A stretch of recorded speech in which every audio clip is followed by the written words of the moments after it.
I remember asking my dad one time why we didn't have a lounge, and he just looked at me and laughed, and he said, George, where'd you get a word like that? It's a living room, son, right? We've no airs and graces here. And he was right, of course. It's a room for living in, isn't it? Not for lounging in. Like most houses in the Craig estate, this was the room around which life revolved. We would all huddle around the fire on cold nights to keep warm. Of course, it didn't just heat the room, like it warmed the water up as well. So in really cold times, the fire was on the entire time. My dad would dampen it down with slack before we went to bed, and then in the mornings he would open the damper, give the fire a poke, and sure it would be blazing away in minutes. We loved this room. The chair beside the fire was always seen as my dad's chair, but he wasn't strict about it. If he wasn't in, then there would be this scramble between me and my sisters to see who could get the hallowed position in my dad's chair, because it was serious business. Now, not only was it next to the sofa, next to the fire to keep warm, but it was in prime viewing position in front of the TV as well. So what would happen is you would get your rightful place in this chair, but then you'd be desperate not to lose it. So I remember sitting in that chair busting for the toilet, and I didn't want to jump up and go up the stairs in case one of my sneaky sisters got in there while I wasn't looking. If you were absolutely desperate, you would jump up and go, "Don't steal my seat," and you'd go clattering up the stairs. You might as well have been speaking Chinese by the time you came down.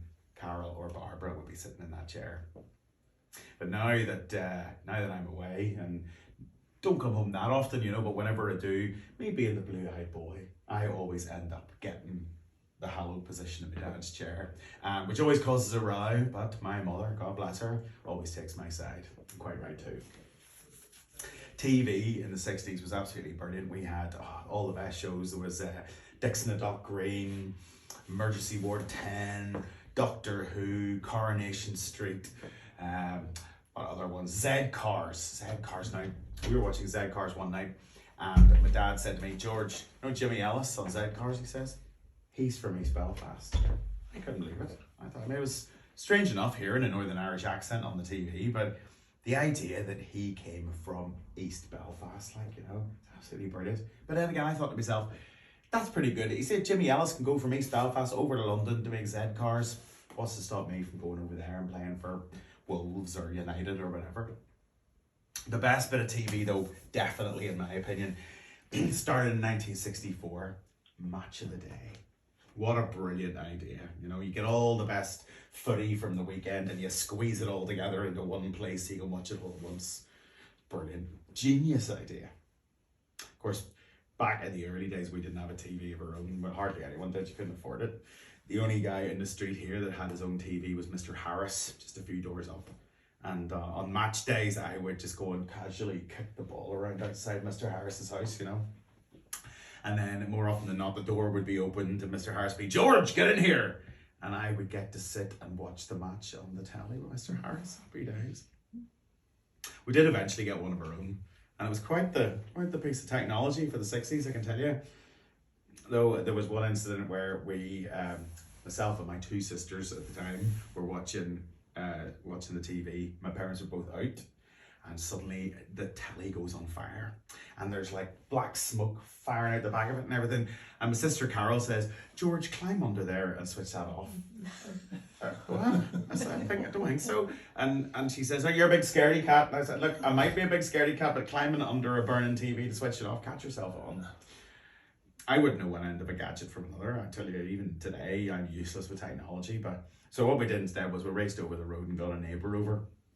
And they saved the day by carrying the TV, still with the smoke coming out the back of it, and sticking it in the back garden and throwing a bucket of water over it.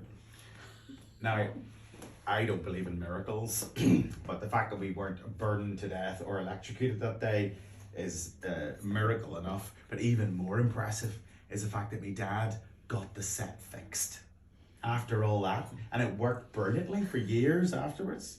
Built to last in those days, let me tell you. So I love this room so much, Anytime I'm home now, I just sit here and I just soak up all those lovely family memories from years ago. Happy days. Okay. Just the last year, she did every like afterwards. And then the way back here was see. I'll go down a bit further just so you know now.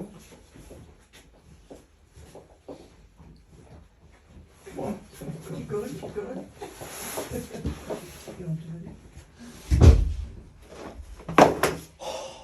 I thought you was my mum for a second. She flies off the handle if she thinks I'm about to carry muck through this house. I was up the street and was playing for Craigie Boys Club. I was cleaning the shuck off my boots and she meets me at that doorway and she shouts, "George Best, if you think you're carrying muck through this house, you have an thing coming." And I told her I had to get to the bathroom to clean myself off, to go through the house, but she was having none of it. She made me strip down to my birthday suit and hosed me down with ice cold water, as if I wasn't cold enough from the match already. My sisters, of course, thought this was hilarious, but I just laughed them off. My mother was a tough woman. Tough, but fair. To watch out there behind us, there's a coal hole in there. It's stinking, and I know what you're thinking. Fried food? But nah.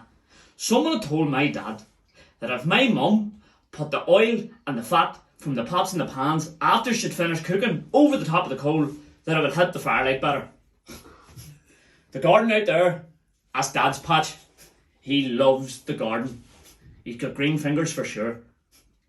Flowers on the right, lawn on the left, fruit and veg down the bottom. Dad will sometimes train me out there in that garden, as well as get me to practice against the gable wall at the end of the road. But Dad, he was a great footballer himself. And when I managed 100 keepy uppies, he was so proud. That's still the school record. But Dad was a brilliant left back, and he could have gone far, but family came first. He was spotted by a scout for Glentoran and even played a few matches for Cliftonville. But the amount of time that it took to get to and from training meant that he couldn't take the much needed overtime at work. This alleyway here, this is where Mum dries the Craigie Boys Club strips for days on end. She's great, as well as the other mothers taking her turn to wash the strips. And that's not a job for the faint-hearted. Them strips are like washing old cloth flour bags. But she washes them all by hand on the board. She's not a woman to be defeated. And when she's drying them out here, she's very particular about it too. She has to make sure all the socks are hung and pegged in the same direction. Now that's perfection for you. But my mother, when the strips are particularly bogging, she'll boil them. But she's always very careful to make sure that the colours don't run. You don't want them red shirts running into your white shirts. But out here during the winter, there's not much room for drying as it's freezing. So she'll send my sister Carl up to the pitch with some hot oxo or some sliced oranges for when the weather's a bit better. But there was this one day, this alleyway, near went up in smoke. My sister Barbara had been playing the matches and Mum called her in really quickly into the house and she run, dropped the match. About an hour later, that kitchen door blows open and smoke fills the kitchen. Mum went buck daft. "Barbara, get you into this house right now!" The match that she'd been playing with, it hadn't gone out, and it landed on top of a bag of clothes that Mum had gathered up for the ragman. I got my revenge that day for her laughing at me for getting hosed down with the ice cold water. But you know, standing in this alleyway, it has me wondering, what would it be like to run out of the tunnel at Molyneux or Old Trafford? I can hear them singing and cheering in the stands. One day, I'm going to make that dream a reality. But until then, I'll run out of here up to the Craigie Boys Club with the noise of my boots cackling along this floor. There's no better sound than that. This is my match tunnel and my changing rooms. I just have to try and avoid them cold showers if I can.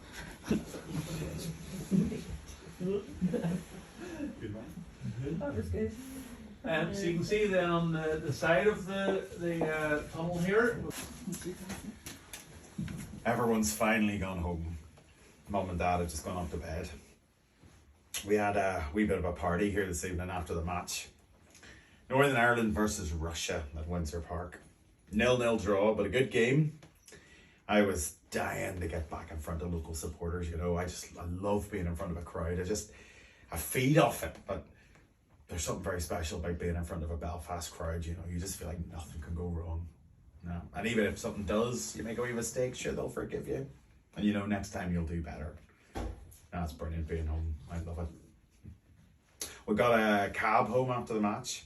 Me and Mum and Dad and Michael Parkinson, no less. And he was interviewing me about being home for the match. And he says to my dad, would you get many people coming round, like, you know, whenever George is home? And my dad says, what do you mean, like at the house, Michael? And he goes, yes, Mr. West. And he goes, oh yes, you'd get one or two. Like, you might get one or two around the house tonight. The place was heaving with people. It was just brilliant. I was watching Mum and Dad, you know, in the thick of it, enjoying the buzz of the whole night, you know. Melda from next door and the other neighbours all come in too. It was brilliant. I mean, I know that fame can, you know, it has its drawbacks, but you've only got to look at the place tonight to realise how brilliant it can be as well. I was listening as they were interviewing my mother next door, and they had the TV camera, you know, and the lights and everything. And she was saying, I see George as a man now, and I know he'll have sense. And Parky says to her, well, what about George and the women? And she goes, well, our George will know the good ones from the bad ones. Sometimes, maybe. She says, I want him to find a girl who doesn't want him just for like his looks or his money or his name. I want someone who's going to take care of him. And she said she wanted me to settle well and set up home and family. God bless me, mother. Mum likes to drink, same as me. I suppose similar personalities. I suppose that's part of the reason why she was saying that she hoped I'd have sense, you know, to just keep a handle on it, you know. This kitchen, God, I tell you, the stove that was here before this one, the gas one, right, it was an absolute death trap. I remember, like, you know, trying to, like, those old ovens, you know, she would turn the gas on, she'd light a match, and then she'd have to lean all the way in, you know, to be able to get the flame going, and there'd be this big whoosh like this, and I always expect her to turn around and have no eyebrows left, you know, but she took it in her stride. Very little rattles, my mother. We had no say about what we would have for tea, you know, back then. Obviously, whatever was put in front of you was what you ate, you know, and quite right too, you know. It was one day though, I remember Barbara, my sister, was not finishing her tea, and she, like, I leaned over to her and I said, Barbara, get that down, your mum's gonna kill you, you know. She said, my warning fell on deaf ears anyway, because she's scraping the last of it into the bed in there when suddenly Mum comes into the room, catches her red-handed. She was livid. And Barbara went to bed with a sore backside that night, which I thought was hilarious, you know, brothers and sisters and all that. But there's a serious side to that whole thing, because, you know, Mum and Dad worked really hard to make sure that we always had decent grub on the table and that we were well looked after, you know. And I think that's part of the reason why me and my siblings have grown up hating waste, because we always knew how lucky we were to have decent grub on the table and to be well looked after, you know. We appreciated it. The only bit of that old stove that worked particularly well was the gas grill. And it made the best toast in the world, like absolutely gorgeous. White pan, toasted on one side, and then smothered in butter. It was absolutely brilliant. And when I was in Manchester living in Diggs, I had this very scary landlady called Mrs. Fullaway, and I was terrified of her, you know, and I desperately wanted to ask her, could she make me toast like that, you know, because I was very homesick. But I just thought could never have done it, you know. I thought she would think I was some agent from the sticks, you know, and tell me where to go. So anytime I came home, first thing I always said to my mum was, would you make me some toast under the grill? So simple pleasures though, eh? Right, well, I may be hitting the hay myself, so good luck to you.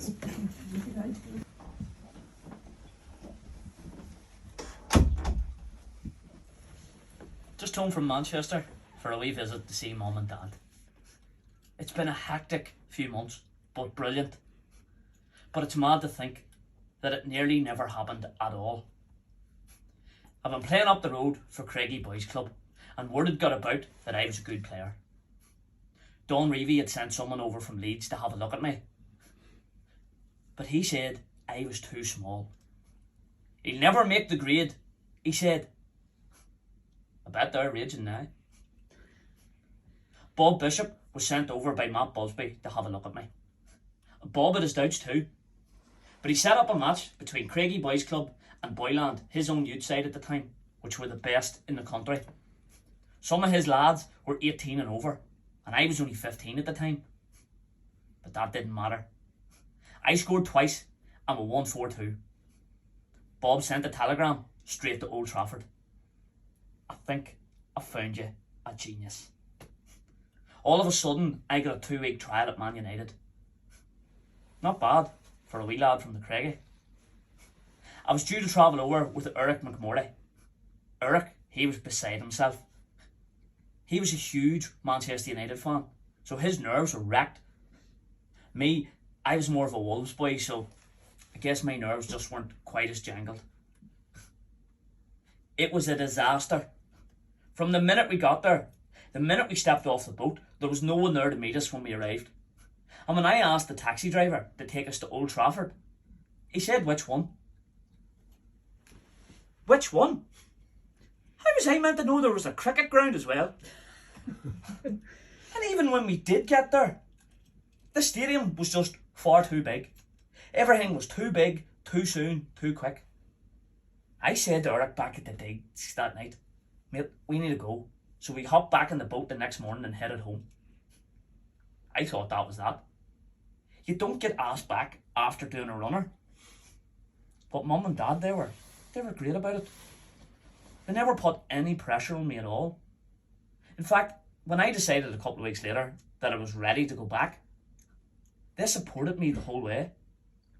Matt Busby even phoned my dad and asked him if I would give it another go.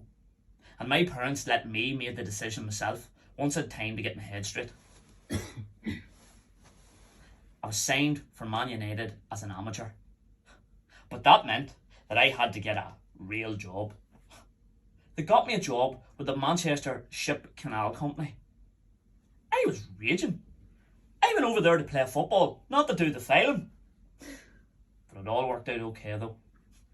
They got me a job in an electrical supply store, and the boss was a huge Manchester United fan. So he used to let me clear off the training as soon as it showed up, just to keep the paperwork straight. But they reckon by the time I'm 17, I'll be signed as a professional. There you have it. Not too bad for a skinny wee lad from the Craigie estate. But if you'll excuse me, I've got some important research to do. Very good. Very good. Thank you.